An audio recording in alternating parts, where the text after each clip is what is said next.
আসসালামু আলাইকুম ভিউয়ার্স, আপনাদের সবাইকে স্বাগত জানিয়ে শুরু করছি আমার আজকের পর্ব।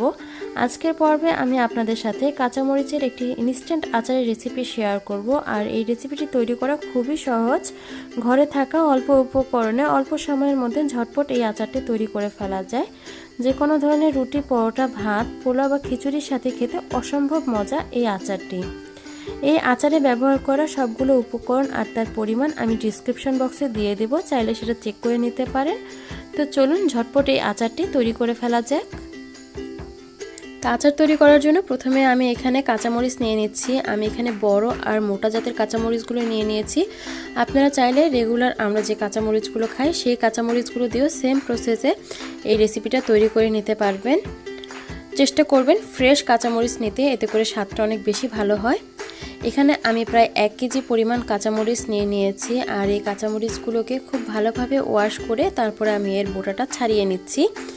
আর বোটাটা কিন্তু ওয়াশ করার পরেই ছাড়িয়ে নিতে হবে। প্রথমে যদি আপনি বোটাটা ছাড়িয়ে নেন সেক্ষেত্রে দেখা যাবে অনেক সময় ওয়াশ করার সময় কাঁচামরিচের ভিতরেও পানিটা ঢুকে যায়। তো এখানে আমার সবগুলো কাঁচামরিচের বোটা ছাড়ানো হয়ে গেছে। এই কাঁচামরিচগুলোকে এখন আমি ছোট ছোট টুকরো করে কেটে নিয়েছি। এই পার্টটা অপশনাল, আপনারা যদি রেগুলার কাঁচামরিচগুলো ব্যবহার করেন তাহলে এটাকে কেটে নেওয়ার কোনো প্রয়োজন নেই। আমি এই কাঁচামরিচগুলোকে একটু ব্লেন্ডারে দিয়ে 5-6 সেকেন্ড পর্যন্ত একটু ঘুরিয়ে নেব, সেজন্যই আমি এটাকে ছোটো টুকরো করে কেটে নিয়েছি। আপনারা যদি ছেঁচে নেন সেক্ষেত্রে এরকম বড় মরিচ ব্যবহার করলে একটু এভাবে কেটে নিতে হবে, এতে করে ছেঁচতে বা ব্লেন্ড করতে বেশি সুবিধা হয়। সাথে আমি এখানে প্রায় 300 গ্রাম পরিমাণ রসুন নিয়ে নিয়েছি। রসুনের পরিমাণটা আপনারা কমিয়ে বা বাড়িয়েও নিতে পারেন, তবে যদি বাড়িয়ে নেন সেক্ষেত্রে আমি আজকে যেসব উপকরণগুলো যেই মাত্রায় ব্যবহার করব তার থেকে বাড়িয়ে নিতে হবে। তো এই রসুন আর কাঁচামরিচ আমি ঠিক এভাবে আধা ছেঁচা করে নিয়েছি। আর রসুনটাও একটু আধা ছেঁচা করে নিলে এর ঘ্রাণটা অনেক বেশি ভালো আসে, কেটে নিলে কিন্তু এতটা ভালো ঘ্রাণ আসবে না। তো এখন আমি চলে যাচ্ছি আমার পরবর্তী স্টেপে। তো আজকের আচারটা আমি অলিভ অয়েল দিয়ে তৈরি করব। এজন্য প্রথমে একটা প্যানে প্রায় 800 ml পরিমাণ অলিভ অয়েল আমি মিডিয়াম হিটে গরম করে নিচ্ছি। আর এতে আমি প্রথমেই 1 চা চামচ পরিমাণ পাঁচফোড়ন দিয়ে দিলাম। আপনারা চাইলে কিন্তু তেলের পরিমাণটা আর একটু বেশি করেও নিতে পারেন। তেলটা যত বেশি হবে আচারটা কিন্তু ততটাই দীর্ঘস্থায়ী হবে। তো এরপর আমি এতে ক্রাশ করে নেওয়া রসুনগুলো দিয়ে দিচ্ছি।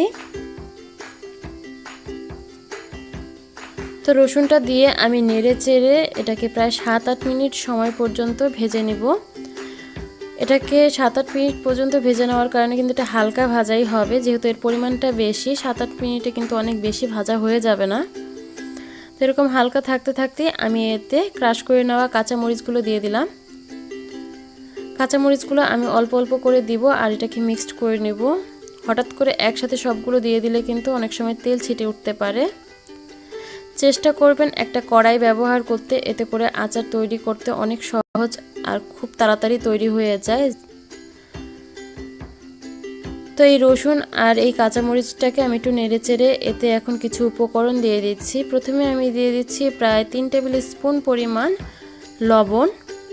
লবণের পরিমাণ কিন্তু আচারে একটু বেশি ব্যবহার করতে হয়। এরপর আমি এতে দিয়ে দিচ্ছি প্রায় 2 টেবিল স্পুন পরিমাণ হলুদের গুঁড়া। দিয়ে দিচ্ছি প্রায় 4 টেবিল স্পুন পরিমাণ ক্রাশ করা রেড চিলি। আর এই লাল মরিচটার কারণে এই আচারে খুব সুন্দর একটা ঘ্রাণ আর কালার আসে। তো এই সবগুলো উপকরণ আমি মিক্সড করে নিচ্ছি আর এটাকে মিডিয়াম লো হিটে রেখে আমি এরপরে প্রায় আধা ঘন্টা থেকে 40 মিনিট পর্যন্ত এটাকে জাল করে নেব। আর মাঝে মধ্যে একটু নেড়েচেড়ে দিতে হবে যেন এটা নিচে না লেগে যায়। তো এই আচারের জন্য একটা মশলা তৈরি করতে হবে। তো চলুন প্রথমে আমরা সেই মশলাটাও এর ফাঁকে তৈরি করে নিই। তো মশলা তৈরি করার জন্য এখানে আমি কিছু উপকরণ নিয়েছি 2 টেবিল চামচ পরিমাণ জিরা, 1 চা চামচ পরিমাণ এখানে মেথি দানা নিয়েছি, 2 টেবিল চামচ পরিমাণ মিষ্টি জিরা বা মৌরি নিয়েছি, 2 টেবিল চামচ পরিমাণ আস্ত ধনিয়া নিয়েছি, 1 চা চামচ পরিমাণ কালো জিরা আর নিয়েছি 1 চা চামচ পরিমাণ আজওয়াইন। আজওয়াইনটা দেখতে অনেকটা রাঁধুনির মতো, আপনারা চাইলে রাঁধুনিটা ব্যবহার করতে পারেন, তবে এই দুইটা উপকরণের ঘ্রাণ কিন্তু টোটালি ডিফারেন্ট। তো আপনারা চাইলে কিন্তু 5 ফোড়ন যেটা প্যাকেটে পাওয়া যায় সেটাও নিতে পারেন, সেক্ষেত্রে 3 টেবিল স্পুন পরিমাণ 5 ফোড়ন ব্যবহার করতে হবে। তো এই সব উপকরণগুলোকে প্রথমে আমি একটু ড্রাই রোস্ট করে নিব। তো এখানে আমি সবগুলো উপকরণকে ড্রাই রোস্ট করে নিয়েছি। এখন আমি এগুলোকে ঠান্ডা করে তারপরে একটা ব্লেন্ডারে দিয়ে ক্রাশ করে নিব। একদম মিহি ক্রাশ করার দরকার নেই।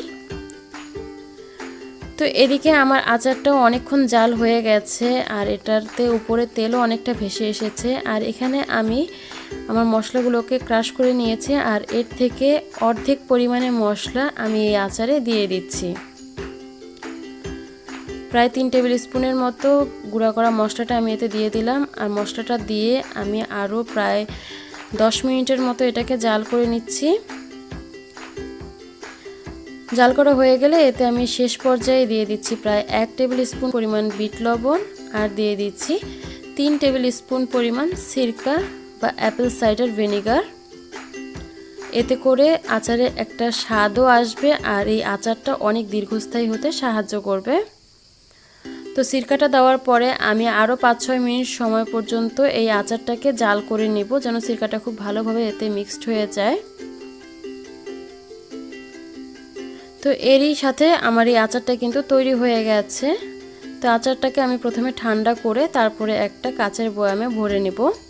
তো অপেক্ষা করছি এটা ঠান্ডা হওয়ার পর্যন্ত।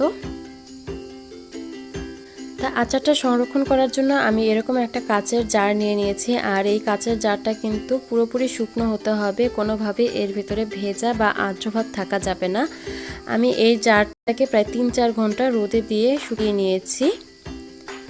আর এই জারটা স্টেরিলাইজ করা থাকলে কিন্তু আচারটা অনেক দিন পর্যন্ত দীর্ঘস্থায়ী হবে। আর একটা পরিষ্কার আর শুকনো চামচের সাহায্যে আচারটা আমি এই জারে ভরে নিচ্ছি। আচারটা কিন্তু টোটাল ঠান্ডা হওয়ার পরে এই জারে ভরে নিতে হবে। আর যদি গরম অবস্থায় এই জারের ভিতরে ভরা হয় খেয়াল করবেন যে এতে দেখা যাবে একটা বাষ্প ক্রিয়েট হবে যেটা আচারটাকে নষ্ট করে দিতে পারে। তা আচারের উপরে একটু তেল থাকে এরকম করে আচারটা ভরতে হবে, অর্থাৎ তেলের নিচে যেন আচারটা থাকে। আর এরকম ঢাকনা দিয়ে ঢেকে আপনারা এই আচারটাকে সংরক্ষণ করতে পারবেন প্রায় 2 বছরেরও বেশি সময় পর্যন্ত। প্রায় 3-4 মাস পর পর এই আচারটাকে বের করে ঢাকনা খুলে রোদে দিয়ে একটু গরম করে নেবেন, এতে করে আচারটা অনেক বেশি ভালো থাকে। আর এই আচারের স্বাদটা তৈরি করার প্রায় 3-4 দিন পরে অনেক বেশি ভালো লাগে। আর এই আচারটা যতটাই পুরাতন হবে আচারটা খেতে ততটাই ভালো লাগবে। তো আশা করছি আজকের এই রেসিপিটা আপনাদের কাছে ভালো লেগেছে। আর ভালো লেগে থাকলে লাইক, কমেন্ট আর শেয়ার করতে ভুলবেন না।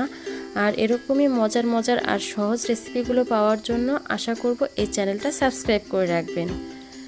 তো আজকের মতো এখানেই বিদায় নিচ্ছি। সবাই ভালো থাকবেন। আল্লাহ হাফেজ।